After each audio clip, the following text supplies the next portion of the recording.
A Good Tip for Ghosts by Paul Jennings. Dad was scabbing around in the rubbish. Ugh, how embarrassing, said Pete. It's lucky there's no one else here to see us. He looked around the tip. He was right. No one was dumping rubbish except us. There was just Dad, me, and my twin brother Pete. The man driving the bulldozer didn't count. He was probably used to people coming to the tip with junk and then taking a whole pile of stuff back home. It was a huge tip with a large muddy pond in the middle. I noticed a steer's skull on a post in the water. There were flies everywhere, buzzing and crawling over the disgusting piles. Thousands of seagulls were following the bulldozer, looking for rotten bits of food. "These country tips are fantastic," yelled Dad. "Come, help me get this." He was trying to dig out an old pram. I looked around and groaned. Another car had just pulled up. It was a real flash one, Mercedes. We'd just arrived in Ellinsford the day before. It was a little country town where everybody knew what was going on. Pete and I had to start at a new school the next day. The last thing we wanted was someone to see us digging around in the tip. A man and a boy got out of the Mercedes. They had a neat little bag of rubbish which the man dropped onto the ground.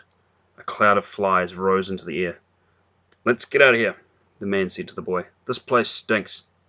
The boy was about my age, but he was twice as big as me. He had red hair and he looked tough. I could see he was grinning his head off and staring at our car. The back seat of our old bomb was full of Dad's findings. It was a mangled typewriter, a baseball bat, 2 broken chairs, a torn picture of a green lady lying on a tree branch, and a bike with no wheels. I blushed. Dad could just not go to the tip without taking half of it back home with him. I looked up at the kid with red hair again. He was pointing at Dad and laughing. "Oh no," Pete groaned. "Look what he's got now." Dad had run over to the bulldozer and held up his hand to stop the driver. He was digging around in front of its blade. He found an arm sticking out of the junk. It looked like a human arm, but it wasn't. It was the arm of one of those shop dummies they put dresses on. Dad pulled and yelled and jiggled until he got the whole thing out. Then he stood there, holding it up for all the world to see. A female shop dummy with no clothes on. It had a wig for hair, but apart from that it was stark naked. Its left arm pointed up at the sky. It looked like Dad was standing there with a naked woman. The red-haired kid and his father were both laughing by now. The boy bent down and picked up something from the ground. Then they got into their Mercedes and disappeared through the gate. Pete and I hung our heads with shame. We couldn't bring ourselves to look as Dad dragged the dummy back to the car. I hoped like anything that the red-haired kid didn't go to Ellinsford School. "Wonderful!" hooted Dad as he examined the shop dummy. "Your mother will be pleased. She can use this for making dresses." "Oh, don't give me that," said Pete. "You promised Mum you wouldn't bring anything back from the tip." Dad looked a bit sheepish. "But this is different, boys. This isn't junk, this is valuable stuff. Now give me a hand to get this dummy into the car." "Oh, not me," I said. "Nor me," said Pete. "I ain't touching her. She hasn't got any clothes on. That's rude." There was no room in the back of the car, so Dad sat her up the front. He put the seatbelt on her to stop her falling over. Her lifted arm poked through the rust hole in the roof. "Where are we supposed to sit?" I asked. "There's no room in the back." "One on each side of her," said Dad. "We'll all sit in the front. There's plenty of room." So that's how we went home. Shame. Oh, terrible shame. Driving along the road with a naked dummy sitting between us. Every time we passed someone, Pete and I ducked down so they couldn't see. Dad just laughed. It was all right for him. He wasn't starting at a new school in the morning. Then it happened. Blue light flashing. A siren. A loud voice saying, "Driver, pull over." It was the police. Policeman got off his motorbike and walked slowly to the car, pulled off his gloves and adjusted his sunglasses. Then he leaned in the window. "What's this naked lady?" He started off in a cross voice. Then he started laughing.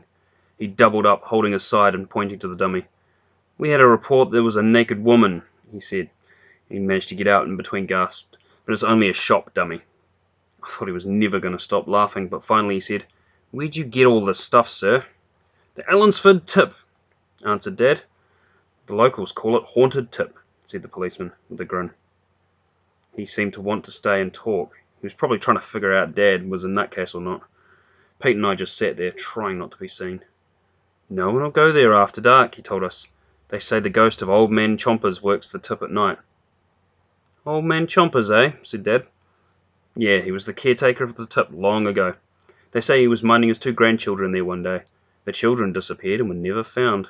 The ground collapsed and all the rubbish fell into a huge hole. People think the children were buried under piles of rubbish. Their bodies were never discovered because the hole filled up with water and formed a lake. Not long after, Old Man Chompers died. People say they've seen him walking the tip at night. He pokes at the rubbish, turning things over. I reckon he's looking for his lost grandchildren. He moans and calls out for the lost darlings. I shivered and looked at Pete. "You won't catch me going to that tip again," I said. "Good," said the policeman. "It's a dangerous spot. No place for kids. Anyway, it's said that Old Man Chompers can't leave the tip until he finds his darlings. He has to stay there until he finds them. That's why he wanders the lonely tip at night. He might think you two would do instead, if he caught you there." Then he said something that made my knees wobble. His grandchildren were twins, and Old Man Chompers had poor eyesight. "He might mistake you boys for his lost grandchildren." The policeman looked at us straight in the eyes, then turned and walked off, chuckling as he went. The next day, Pete and I started at Allansford School. It was even worse than we thought. The red-haired kid was waiting at the gate with his tough mates. "Here they are!" he yelled with glee. "The twins from the tip!" In a loud voice he started to tell everyone about Dad and the naked shop dummy. Pete and I looked at each other helplessly. We couldn't deny the story. It was true. I could feel tears starting to form behind my eyes. I had to stop them escaping, so I blinked real hard. I noticed Pete was doing the same thing. It's bad enough starting at a new school at the best of times, but when you have to live down something like that, it's just terrible. Fortunately, the bell went and we had to go inside. At recess time, though, it was even worse. "I'm top dog here," said the red-haired boy. His name was James Gribble. He pushed Pete in the chest. "What's your name, kid?" he asked roughly. "Pete?" Gribble gave a twisted grin. "This twin is Pete, so this one," he said, pointing at me, "must be Repeat. Pete and Repeat, the scabby twins from the tip." All the kids started to laugh. Some of them weren't laughing too loudly, though. I could see they didn't like Gribble much, but they were too scared of him to do anything. After the laughter died down, Gribble went and fetched a shoebox with a small hole in the end. "I'm the boss here," he said. "Every new kid has to take my nerve test. If you pass the nerve test, you're okay. If you won't do it, I'll thump you every day until you do." He held up a clenched fist. All the kids crowded around to see what would happen. The shoebox had a lid which was tied on with string. Gribble pushed the box into my hand. "Seeing as you like the tip so much, Repeat," he leered, "I've brought something back from there for you. One of you two has to have enough nerve to put your hand in there, take out the mystery object that I've found in the tip." Pete and I looked at the hole in the box. There was just enough room to put a hand inside. "Go on," said Gribble, "or you'll get your first thump." Don't mind telling you, I was scared. There was something in the box from the tip. Could be anything. A dead rat, or even worse, a live rat. Maybe a loaded mousetrap. My mind thought of the most terrible things. I didn't want to do it. Then I noticed one of the kids was nodding to me. A little kid with a kind face. He seemed to be telling me it was okay. I looked at Gribble. I've always heard that you should fight a bully if they first pick on you. Then if you fight hard and hurt them, they'll leave you alone. Even if you lose the fight, everyone will respect you and it'll be okay. I sighed. Gribble was twice as big as Pete and me put together. And he had tough mates. They'd wipe the floor with both of us.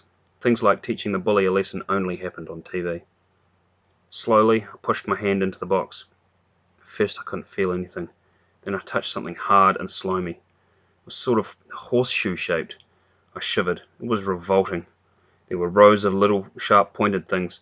Then I felt another one the same. There were 2 of them. They reminded me of a broken rabbit trap. They felt like they were made of plastic covered in dry mould. I didn't have the faintest idea what I was holding. It had all sorts of horrible things come into my mind. Slowly, I pulled my hand out and looked. It was a set of old, broken, false teeth. They were chipped and cracked and stained brown. They felt yuck, but I smiled at the circle of kids around me. Pete was grinning too. I had passed the nerve test, or so I thought. "Okay, Repeat," said Gribble with a horrible leer. "You've passed the first bit of the test." My heart sank. So did Pete's. I didn't realise there was going to be something else. Gribble pushed his face up against mine. He had bad breath. "Now, boys," he growled, "you have to take the false teeth back from where they came from. Back to the tip. He paused. Then he added, "At night." Pete and I looked at each other. Goosebumps ran up and down our arms. Before we could say anything, Gribble told us the next bit. "And just to be sure that you really go, you don't just pretend to go, you have to bring something back with you. You have to bring back the steer's skull in the middle of the tip pond. By tomorrow morning. You have to prove that you went to the tip at night by bringing back the skull." Pete and I spent the rest of the day worrying. We couldn't concentrate on our schoolwork. I got 2 out of 20 for my maths. Pete got 4 out of 20. The teacher must have thought that the new kids were real dumb. That afternoon, the boy who had nodded at me in the yard passed me a note. It said, "You better get the skull. Gribble is real mean. He punched me every day for a month until I passed his rotten nerve test. Signed, your friend Tony." I passed the note on to Pete. He didn't say anything, but he didn't look too good. After school, we walked sadly out of the gate. As we went, Gribble yelled at us, "Have a nice night, darlings." Neither of us could eat any tea that night. Mum looked at us in a funny way, but she didn't say anything. She just thought we were suffering from nerves about new school. She was right, but only partly. We were also thinking about the ghost of Old Man Chompers and his lonely search for his lost darlings. I looked at Pete and he looked at me. It was like staring in a mirror. It reminded me that Old Man Chompers lost his grandchildren, who were twins too. "Oh, we could pretend to be sick tomorrow," I said to Pete after tea. "Nah, wouldn't work," he answered. "Mum never gets fooled by that one. Anyway, we'd have to go back to school sooner or later. We could tell Dad and "Oh, sure," put in Pete before I could finish. "And he'll tell the teachers, and everyone in school will call us dobbers." "What about throwing the false teeth in the bin and getting a steer skull from somewhere else?" I said. "Gribble would know that we hadn't really been to the tip." Pete looked at me as if I was a bit crazy. "Great," he answered in a cross voice. "And where are you going to get a steer's skull at this time of night? Can't be any old steer's skull, you know. Has to have 2 white horns and horrible teeth. Nah, we'll have to do it. Have to take the false teeth back to the tip and bring back the steer's skull with us. There's nothing to be scared of. Ghosts aren't real. They aren't any ghosts. People just think them. They see them when they're scared." I nodded my head without saying anything. I was scared already. I didn't want to think that I saw a ghost, but I knew Pete was right. We would have to go. It was the only way. That night, after Mum and Dad had gone to bed, we snuck out the window and headed off for the tip. We walked slowly along the dusty road that wound through moonlit paddocks. Pete carried a rope with a hook on the end for getting the skull out of the middle of the pond. I carried a torch in one hand and false teeth in the other. They felt all slimy and horrible. I sure was looking forward to getting rid of them. There was not a soul to be seen. The crickets were chirping their heads off, and now and then an owl would hoot. Cows sat silently in the dry grass on the other side of the barbed wire fence. I was real scared, but for some reason the cows made me feel a little bit better. I didn't know why this was, because if anything happened, the cows weren't going to help. Cow's just a cow. The further we got from home, the more my knees started to wobble. I kept thinking that every shadow hid something evil and terrible. The inside of my stomach wall felt like a frog was scribbling on it with 4 pencils. Our first problem started when we reached the tip. There had a high wire fence around it with barbed wire at the top, and the gates were locked. A gentle wind was blowing, and the papers stuck to the fence flapped inside. "How are we going to get in?" I asked Pete. Secretly, I was hoping we'd have to go home. "Climb over, I guess," he said. We threw over the rope with the hook on it and clambered up the high wire fence. The wire was saggy, and it started to sway from side to side with our weight. We ended up perched on the top, trying to get our legs over the barbed wire. Suddenly, the whole fence lurched, sending us crashing to the ground on the inside. The fence sprang back up again with the rope on the other side. "Ow! Oh man, that hurt!" I yelled. I rubbed my aching head. "Quiet!" whispered Pete fiercely. "You're making enough noise to wake the dead." His words sent a chill up my spine. "Wish you hadn't said that," I whispered back. Pete looked up at the fence. We were trapped inside. "We'll never get back over that," he said. Could tell he was thinking the same thing as me. What fools we were. What were we going to do in a lonely tip in the middle of the night? There was no one to help us. There was not another soul here. Or was there? A little way off, behind some old rusting car bodies, I thought I heard a noise. Pete was looking in the same direction. was too terrified to move. I wanted to run, but my legs just wouldn't work. I opened my mouth to scream, but nothing came out. Pete stood staring as if he was bolted to the ground. It was a rustling, tapping noise. It sounded like someone digging around in the junk, turning things over. It was coming in our direction. I just stood there, pretending to be a dead tree or a post. I wished the moon would go in and stop shining on my white face. The tapping grew louder. It was coming closer. And then we saw it, or him, or whatever it was, an old man with a battered hat. He was poking around on the ground with a bent stick. He was rustling in the rubbish. He came on slowly. He was limping. He was bent and seemed to be holding his old dirty trousers up with one hand. And he came towards us with a terrible shuffle. Pete and I both noticed at the same time. His feet weren't touching the ground. He was moving across the rubbish about 30 centimetres above the surface. It was the ghost of Old Man Chompers. We both screeched the same word at exactly the same moment. Run! And we did run. We tore through the waist-high rubbish, scrambling, screaming, scrabbling, not noticing the waves of silent rats slithering out of our way, not feeling the scratches of dumped junk, not daring to turn and snatch a stare at the horrible spectre who hobbled behind us. Finally, with bursting lungs, we crawled into the back of an old car. It had no doors or windows, so we crouched low, not breathing, not looking, not even hoping. Why had we come to this awful place? Fools, fools, fools. Suddenly we thought of Gribble and the steer's skull. The false teeth seemed stupid. I would have fought 1,000 Gribbles rather than be here, trapped in a tip with a ghost. I could feel Pete trembling beside me. I could hear the voice of someone else, a creaking, croaking cry. My darlings, my darlings, my darlings, my darlings. I knew it, just knew it. Ghost of Old Man Chompers had seen us. He thought that we were his lost darlings, his dead grandchildren. He was coming to get us. Then he'd be able to leave this place, and take us with him, to that great ghost tip in the sky. I thought of Mum and Dad. I thought of my nice warm bed. I'd never see it again. Our parents would never know what happened to us, never know that we had come to our end on the bowels of the Allensford tip. At last, my darlings, at last! The wailing voice was nearby. He knew where we were. Without a word, we bolted out of the car. We fled blindly across the festering tip until we reached the pond, the deep black pond, filled with floating foulness. And behind, slowly hobbling above the bile, came the searching figure of old Chompers. We were trapped against the edge of the pond. In panic, we looked around for escape.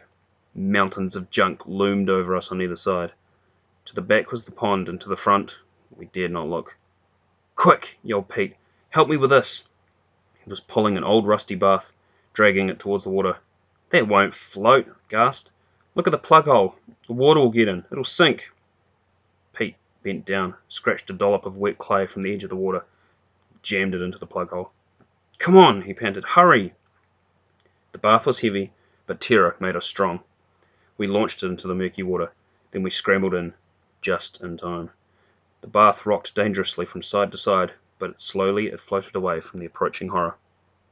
We paddled frantically with our hands until the bath reached the middle of the pond. Then we stopped and stared at old Chompers. He hobbled to the edge of the water, staggered towards us. He was walking on the water, his hands outstretched. My darlings, he groaned. My long-lost darlings. Pete and I clung to the sides of the bath with frozen fingers. The moon went in. Everything was black. Suddenly there was a pop. The clay plug shot into the air, followed by a spout of water. Brown wetness swirled in the bath. We were sinking. In a flash we found ourselves swimming in the filthy water. We both headed for shore, splashing and shouting and struggling. Pete was a better swimmer than me. He disappeared into the gloom. My jumper, soaked up with water, dragged me down. I went under. I came up again, and I spat out the lumpy brown liquid. I knew I'd drown unless I could find something to grab onto. The bath was gone. Then my hand touched something. It was a post with something on the end. I grabbed onto it and kicked towards the shore. And as my feet touched the bottom, I realized the post had horns. Then I saw that it had a face, a staring face with sharp teeth. It was the horrible, leering steer skull. I screamed and crawled over to where Pete lay on the shore. We were both soaked to the skin. We were cold and exhausted, but we were too tired to move. The ghost of Old Man Chompers crept across the water with outstretched hands. His face was wrinkled like a bowl of hard, cold custard. His mouth was a black hole, formed in the custard by a vanished golf ball. He chuckled as he looked at me. In my left hand I still had the false teeth. All the time I'd been running I'd held onto them. I had no other weapon, so I held them out in front of me. My fingers were shaking so much, it made them chatter. As the ghost of Old Man Chompers jumped at me, I screamed and tried to push him off with the teeth. He grabbed the false teeth from my quivering fingers and shoved them into his mouth. "At last," he said, "I've found them, my darlings, my darlings." He opened and closed his mouth with joy, making sucking noises as he did it. After a bit of this, he pulled out a ghostly apple from his pocket and started to chomp on it. "Wonderful," he cackled, "wonderful. You don't know what it's like without my darlings. I owe you boys a big favour for bringing these back." We both lay there looking at the grinning ghost. Suddenly he didn't seem to be so scary. Pete found his voice at first. "You mean that your lost darlings are your false teeth, not long-lost grandchildren?" The ghost started to cackle even more. "Them," he said. "Them brats. What would I want them for? I told 'em not to play around here. Told 'em it was dangerous. No, I was looking for these." He smacked his lips again and showed the cracked brown teeth. "Couldn't leave without these. Been looking for them for years. Now I can go. Now I can leave this rotten dump and join all the others." As he said this, he started to fade away. I knew we'd never see him again. "Wait!" yelled Pete. "Don't go! Come back!" Chompers stopped fading and looked at me. "What?" he said. "What do you want?"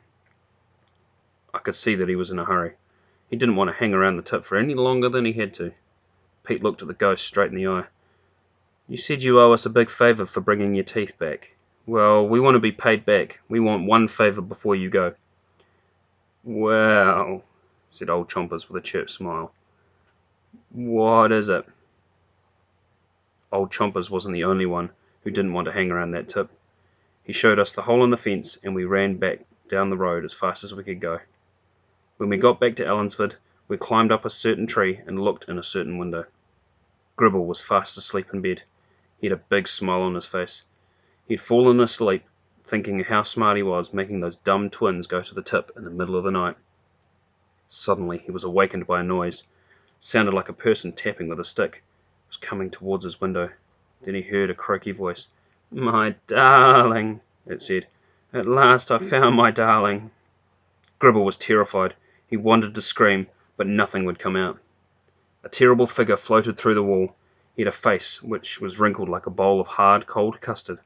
His mouth was a black hole, formed in the custard by a vanishing golf ball. And in that black hole was a pair of cracked, old, false teeth. The ghost chuckled as he held the horrible skull over Gribble's head.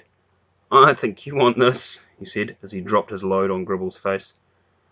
"That was from Pete," he screeched. "And this," he yelled, picking it up again, "is a repeat." Gribble didn't feel the steer's skull the second time, nor did he see the ghost fade away. He had fainted. Next day at school, though, James Gribble was really nice to me and Pete. I'd never met a more polite boy, and there was one thing I could tell you for a fact. He never mentioned anything about being the top dog, ever again.